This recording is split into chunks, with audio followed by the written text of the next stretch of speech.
कभी कभी धर्म अफीम बन जाता है, यानी उसका जो नशा होता है वो अफीम से भी गहरा नशा होता है। विधि व्यवस्था पर सरकार नियंत्रण नहीं रख पाई है। मुख्यमंत्री को चाहिए जब वो राज्य वापस आए तो कम से कम विधि व्यवस्था को दुरुस्त करें। प्रत्येक शुक्रवार को मानटाड़ प्रधान कार्यालय में डुमरी विधायक जयराम महतो की ओर से जनता दरबार का आयोजन किया जाता है, जिसमें सैकड़ों याचिकाकर्ता जो है आवेदन लेकर के आते हैं और अपने अपने मामलों को विधायक के सामने रखते हैं। ज़मीन से जुड़े मामले यहाँ ज़्यादा देखे जा रहे हैं, साथ ही रैयतों के मामले जो कि कंपनी जिनके ज़मीनों के बदले नियोजन या नियुक्ति नहीं दे रही है उनके मामले अधिक आते हैं, साथ ही और भी कई मामले जो है देखे जा रहे हैं। अभी हमारे साथ बातचीत करने के लिए जयराम महतो विधायक हैं। और भैया, लगभग कितने संख्या में लोग जनता दरबार में आ जाते हैं? देखिए, हमको तो लगता है अनुमानित आज 300-400 के लोग बीच में हैं। अब कोई गिन के काम थोड़ी करता है। जो लोग आए हैं और किसी को निराश नहीं भेजे हैं। हम अपनी तरफ से प्रयास किए, हम नहीं कहेंगे सारा काम हो गया, लेकिन हमने प्रयास किया, अटेम्प्ट अपना दिया है। यहाँ तक एक सीओ से लेकर हमने गवर्नर को भी यहीं से कॉल किया जनता दरबार से। एक इंस्पेक्टर से लेकर हमने आईजी डीआईजी तक को यहीं से कॉल किया है और उनको संज्ञान दिया है। जो उनके विभागीय कार्य हैं तो उनसे निष्पादन करने का उन्होंने आश्वासन भी दिया है। तो ओवरऑल हमें लगता है अभी 3 बज गए हैं, सुबह 10:30 के आसपास से बैठे हैं। खाना पीना सब यहीं ऑन दी स्पॉट ही हो रहा है, काम भी ऑन दी स्पॉट ही हो रहा है। अच्छा, पहलगाम में जो आतंकी हमला हुआ उसमें 26 निर्दोष हिंदुओं की हत्या कर दी गई। उसके बाद जगह जगह पर आक्रोश रैलियां, कैंडल मार्च निकाले जा रहे हैं। इस प्रकार के आतंकवादी संगठनों का जो चल रहा है, इसको कैसे रोक लगाया जा सके? केंद्र में भाजपा की सरकार है इतने दिनों। देखिए, यह बहुत ही दुर्भाग्यपूर्ण है और कि किसी को मजहब पूछकर गोली मार दी गई। यानी आज हमें कार्ल मार्क्स की वो बात याद आ रही है जिन्होंने आज से कई 100 साल पहले कहा था कि कभी कभी धर्म अफीम बन जाता है, यानी उसका जो नशा होता है वो अफीम से भी गहरा नशा होता है। आज लोग धर्म के नाम पर एक दूसरे का जो लहू बहा रहे हैं, ये कतई शोभनीय नहीं है। इंसान को समझना चाहिए। मैं बड़ी बात कहना चाहूँगा कि आज सभी लोग मान के चलिए, दुनिया में तो खैर कई किस्म के धर्म हैं, लेकिन अभी मान के चलिए 4-5 धर्म हैं जिनकी आबादी बहुत ज़्यादा है और वो सभी धर्म मानते हैं कि इस सृष्टि का निर्माण उनके मजहब के ईश्वर ने किया है। तो फिर मेरा मानना है कि सभी लोग एक ही दुनिया में कैसे रोज़ शाम को भेंट हो जाते हैं।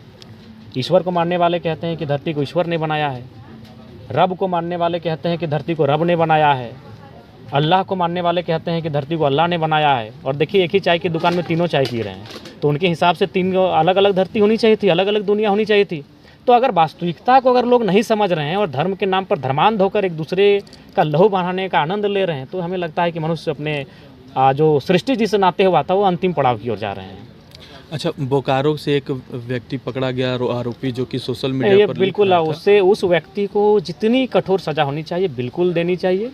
आप आतंकी घटनाओं का समर्थन करते हैं, वो भी भारत की भूमि से, झारखंड की भूमि से, ये शर्मसार करने वाली घटना है। उनको जितना कठोर सज़ा होना चाहिए प्रशासन के माध्यम से मिलना चाहिए। कल धनबाद में ओजोन गैलेरिया में बिग बाज़ार कैंपस में एक व्यक्ति को गोली लग जाती है। सुनील वर्णवाल व्यक्ति का नाम है। अभी राज्य के मुख्यमंत्री राज्य में नहीं है, लॉ एंड ऑर्डर पर सवाल खड़ा होता है, या किस प्रकार से देखते हैं इसको? धनबाद में भरी पब्लिक प्लेस में गोली लगना। व्यवस्था को जो भी जरा सा आपराधिक तत्व के लोग हैं वो मजाक बना के रखती हैं। उनको लगता है कि आज के दौर में एक जिस प्रकार सड़क में किसी पशु की एक्सीडेंट में मृत्यु हो जाती है ना, उससे भी आसान हो गया है कि इंसान को मार देना। और उनको मालूम है कि ले दे के सब कुछ मैनेज हो सकता है। अगर आपके पास सक्षम है तो पदाधिकारी से अधिकारी सब मैनेज होते हैं। कहा जा रहा है कि पिस्टल गिर गया पैकेट से, कमर में रखा हुआ था, गिर गया, उसी से 2 राउंड फायरिंग हो गई और गोली पेट पे लग गई। ये बड़ा नहीं, सही बात है। विधि व्यवस्था पर सरकार नियंत्रण नहीं रख पाई है। मुख्यमंत्री को चाहिए जब वो राज्य वापस आए तो कम से कम विधि व्यवस्था को दुरुस्त करें। मैं एक विधायक होने के नाते उनसे ये आग्रह करूँगा।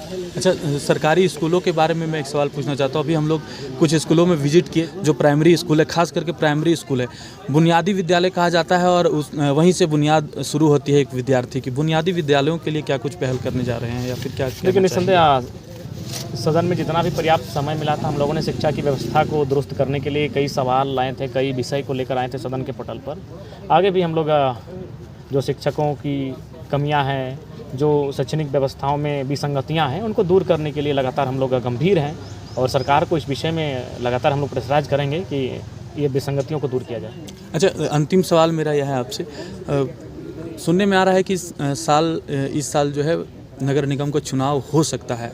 अगर सभी कवायदे सही रही तो नगर निगम को चुनाव। जेलकेम की पार्टी जो है इसमें किस प्रकार से हिस्सा लेगी? देखिए, सबसे पहले हम लोग आकलन करेंगे क्योंकि हम लोगों ने जब लोकसभा का चुनाव लड़ा था तो हम लोग 14 सीटों पे नहीं लड़े थे। जहाँ जहाँ हमें लगा कि हम लोग यहाँ लड़ सकते हैं हम लोग लड़े हैं।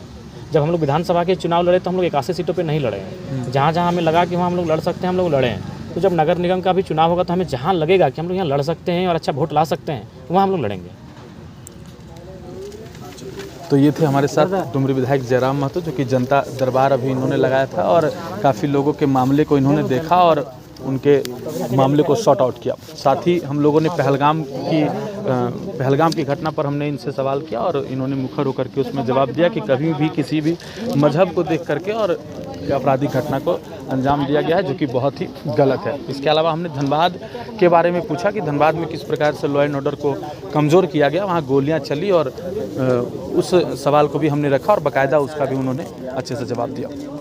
मिलते हैं फिर किसी नई खबरों के साथ। इसी प्रकार के अपडेट्स और न्यूज़ के लिए जुड़े रहे 11 स्कोप्स के साथ। सहयोगी छोटू के साथ प्रभात रंजन, 11 स्कोप्स।